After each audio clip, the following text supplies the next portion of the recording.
When I first moved into my new house in the quiet little town of Maplewood, I was charmed by its quaintness. The creaky floors and faded wallpaper whispered stories from a bygone era, but it was the strange glyphs etched into the doorframe that truly piqued my curiosity, thin lines swirling into symbols that didn't quite seem to belong to any language I recognized, almost like a secret code left by previous inhabitants.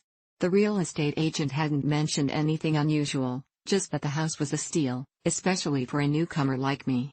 It wasn't until I was settled in that I discovered the first of the house's unsettling quirks, a bizarre rule, which was now ingrained into the fabric of the home itself, that demanded one light be left on at all times. At first, I dismissed it as a bizarre tradition from the town, something to ward off the chill of the night, so I rolled my eyes and left the hallway light glowing softly, slipping into sleep as the shadows elongated and danced across my ceiling.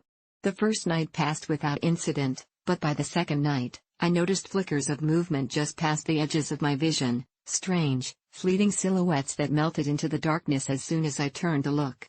I shrugged it off, convincing myself that it was just my imagination running wild in a new, unfamiliar place.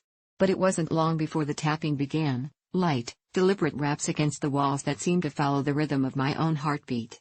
Each night, it grew more pronounced, a scratching here, a rattling there, and I found myself awakening at odd hours, instinctively reaching for the bedside lamp to bathe the room in warm light, but always remembering the rule.